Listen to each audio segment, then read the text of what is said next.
second, I'm going to put this. I'm going to be catched by the bell. Can you listen? Hi, can you listen? Okay, good. So first, I'm sorry, how's your name? It's Paul. Ah, I was expecting you more French. You're not as French as you should be. Yeah. Okay. Yes. Good.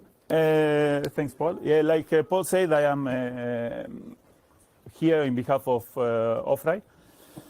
He couldn't make it. He couldn't find any funding for coming, and the expenses for coming from Colombia are pretty high. So I'm going to just start by presenting myself and ask you for some kind of forgiveness. I'm preparing this in less than half a week, and I'm using this software that I never used in my life before, and it's kind of mind-blowing because it does not go in a line like slides. But I go in multiple lines. It's more like a mind map. So I'm really new in this. So I'm Santiago Bragañolo. I'm from Argentina, so that's kind of Latin American fraternity. I'm working in India, so that's why for me it's easier to come by. I'm working in France, and actually that's why also I can be today. Somehow I got some money from them. I will come in anyway, but. And I'm also a Faro developer. Faro is the main language behind Graphoscopio. So this is why we also know each other. So this is a really funny title, like Ofrai likes to put, like pocket infrastructure to bridge reproducible research, like coding civic hacktivism and data feminism from the global south. This is the first time in my life I can say it all together without stopping. Okay. It has a lot of corners that I'm from IT. I'm not from, and he's from.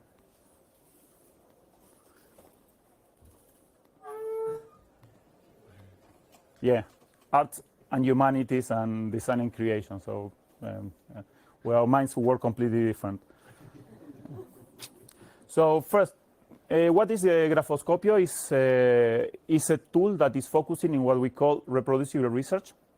So I will show you just briefly how it looks like. This is basically it's an editor that allows us to do like, by example, Jupyter. The difference is that the main difference with Jupyter is that we're using especially Faro. It's not an agnostic, language agnostic platform, and it's based on an IDE. Actually, Jupyter is trying to build an IDE of its own usage, and we are using an IDE to go to the notebook software. So that means that we are going kind of on opposite paths. The general idea is that we can visualize and edit text in a tree fashion. So we are going to have some different nodes representing main titles, etc. So here we can see something that's really interesting is what is the configuration that we're going to use for creating a PDF or creating an HTML page, etc. The main idea of all of this is going towards the reproducibility. The idea is how do you do to get exactly the same result that you have been shown before. So the idea is just to press on export as a PDF. Once it's done, just to be able to open it, but it has to be done first, okay? And the idea is just to be able to export it and to be able to use it. And again, same ideas as Jupyter. The idea is to be able to use code. I saw one sexy example of it, but I'm not sure. Yeah, by example, this one, I didn't here. So basically, the idea is we can mix code, data, and text itself, and we can deliver it just as a package. And the idea is to be able to, going back to the presentation, to be able to bridge code, data, prose, and visualization, to be able to create content that has real solid ground. being able to say, okay, what is the data that you use for doing these articles? So you should be able to find it inside the same program, inside the same graphoscopio. What is the algorithm you use for analyzing this data? You should be able to find it exactly the same fashion in the same program.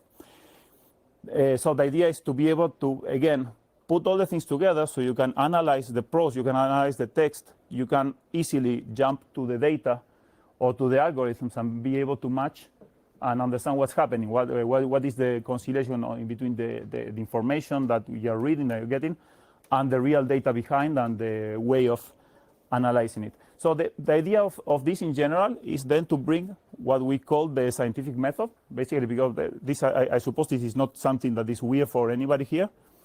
It looks like most of you are coming from some kind of science background. So the general idea is to be able to try to follow the same kind of strictness in the past. So we're having some hypotheses. We're going to match this hypothesis with some data, with some analysis, and being able to stand by them, and to be strict.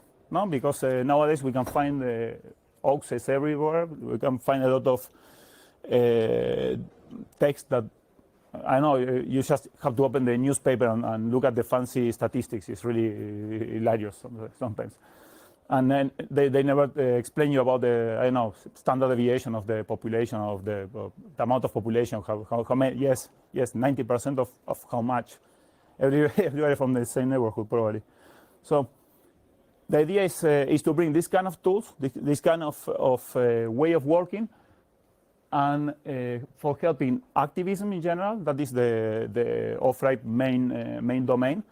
And data journalism, that is also interesting for me. I use it especially for documentation and for trying to build my own book for explaining how to use frameworks that I do. So it's nothing to do, but the main idea is to be able to do things that are socially nice.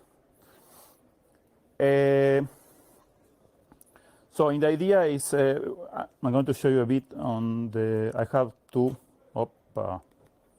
interesting. So this is wait a second. Maybe it's not a good way to show it. This is a virtual machine. This is a version in Linux. I'm using this version, to be honest, because I was lazy to reinstall all the SQLite things that I need for making run the Panama Papers work that Ofrey did. But the idea is just this. For example, we can execute this, and it's going to generate this map, or we can go a bit down where it is. Okay, I'm not sure if I'm going. Well, I can show you after if you are interested. The idea is that all the for example, this one. These are all the countries that are not related with the Panama Papers in general. Then after we can see all the countries that are related with the Panama Papers. For example, here. So here we can see the country and the amount of offshore accounts. And all of this is directly downloaded is directly queried to the database that we just download from the site that is sharing this SQLite database. So and the only thing I have to do is to check what is the implementation of this. This is a method, no? It's a function in some part of the system. We can just go into check what it's doing inside. This one is not that interesting, let's say, but here we can see already a query, an SQL query. We can know exactly where it comes from. Oh, nice. We can exactly know where it comes from, what is the query about, if it is filtering something, if we are hiding some information or not, if we are pre-processing some information or not. So the idea is always to be able to connect again the whole text and the whole thing, the book, with this data. So that is from the side of, I can show you a bit also, I just load before. So the result of all this graphoscopio other project that I was showing you here, this one, I'm going to put it in pause because if not I'm going to fry my battery.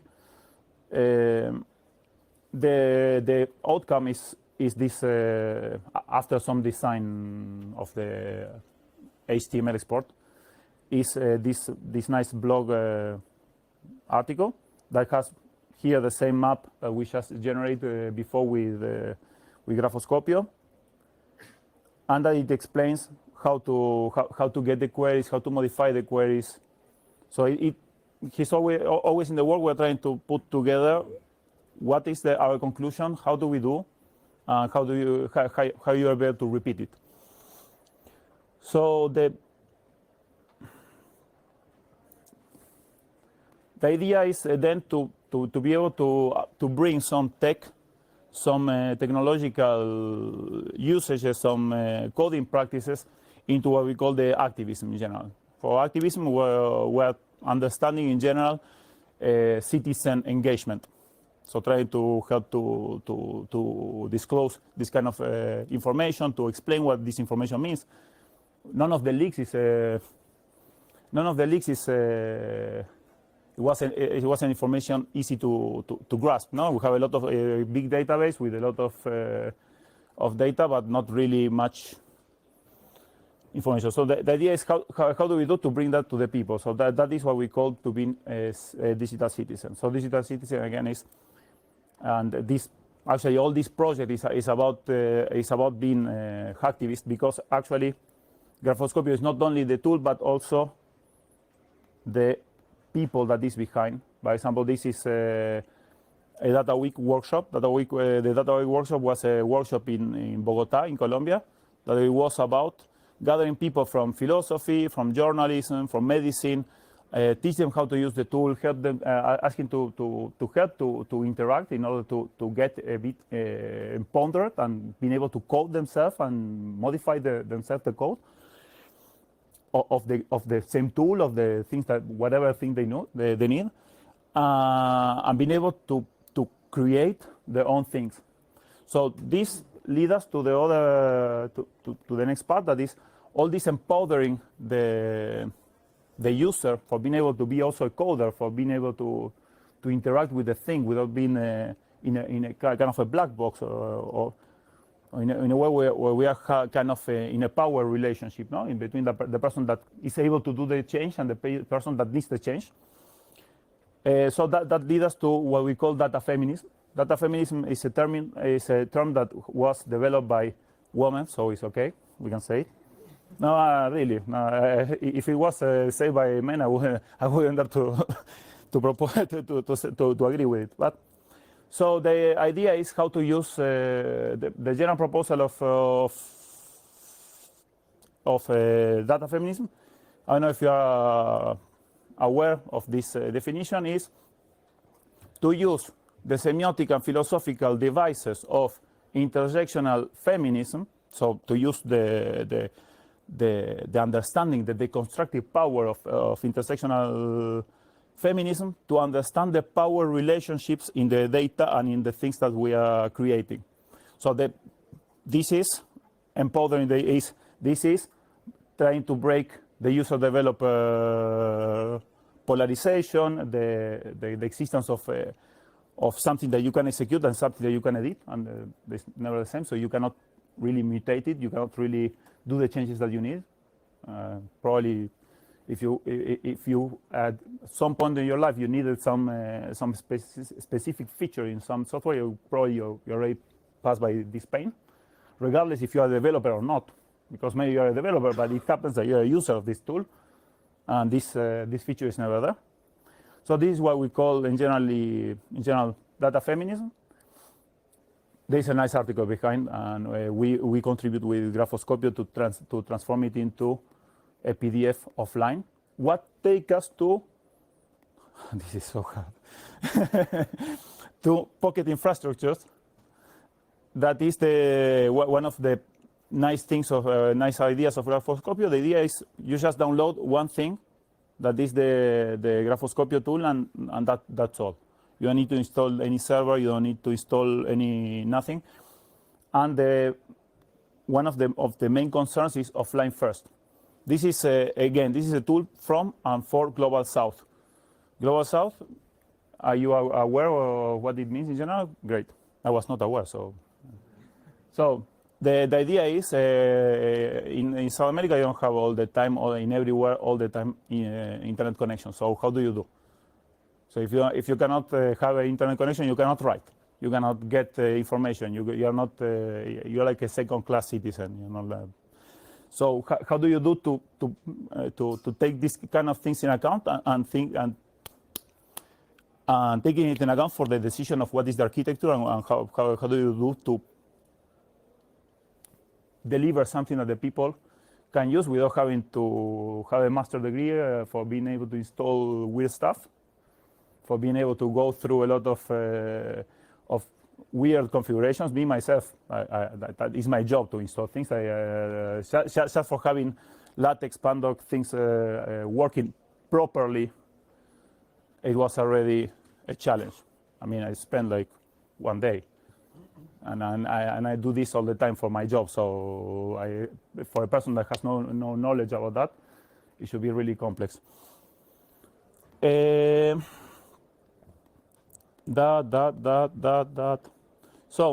the general philosophical idea behind, or the general philosophical question behind Graphoscopio is how do we change the tool that changes. So again, it's empowering the users of notebook writers for being able to change the same notebook writer. So the idea in general is bridge communities. So bring people, put together people from different backgrounds, people from IT, people from art, people from philosophy, from political sciences, etc., to put them together and to foment, to push the interaction. No? This is something that we forget a lot. We do a lot of interaction with people of our own domain, and this is not healthy.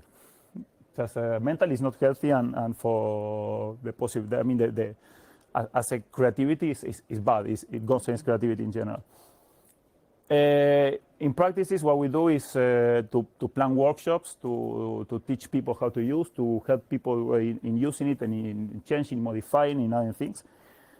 And in general, the idea of future is global South issues. I'm going to learn to say only the cons. Well, the cons is scalability, sustainability, visibility, disponibility. And the pro of being in the global South,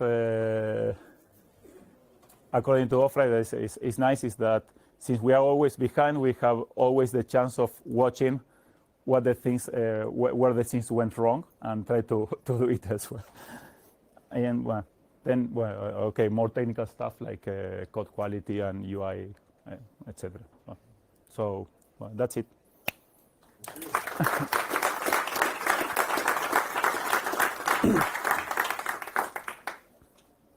Questions? Yeah. Because something is missing that I just suggest of you make use of people.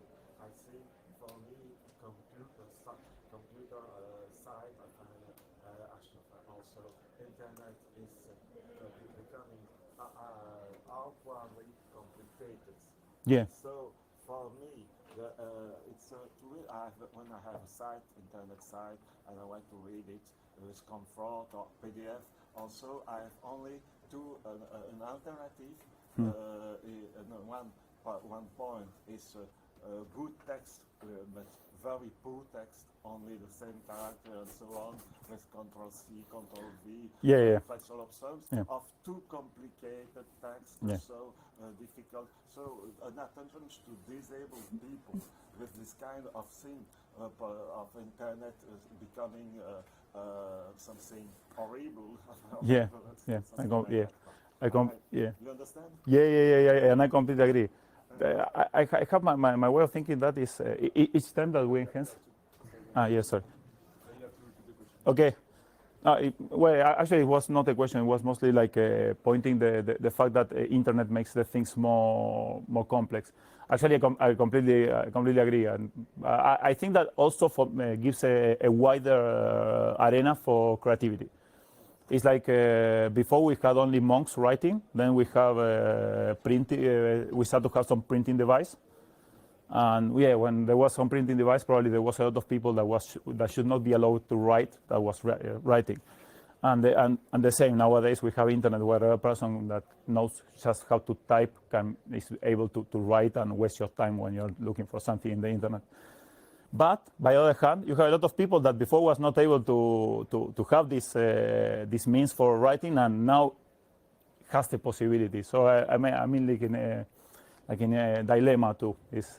I understand there is a lot of noise and there is a lot of crap also. But also, I have my optimist side. I think that there is also space for people to express a bit more. Yeah. You were talking about exporting to PDF. Yeah. And you are using LaTeX with that? We are using Pandoc. Pandoc? Yeah. So. LaTeX. Yeah. Exactly. We use actually our software only exports to Markdown, and Pandoc does the rest of the magic. It does the conversion to LaTeX, HTML, PDF, or whatever Pandoc can do, we can do it. Okay, so the I am just expanding on that. Like the Twitter notebook, which Yeah. That. think about using Page.js, Page. JavaScript library. Okay, this is not completely my world, so I'm going to write it down and propose it, but I cannot tell you if it has been taken in account or not.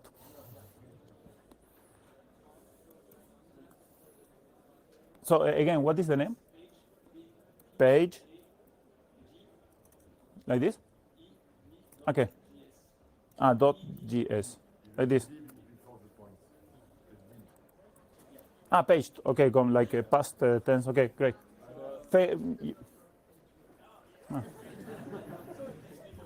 Yeah, so you can explain me, but still, it's not.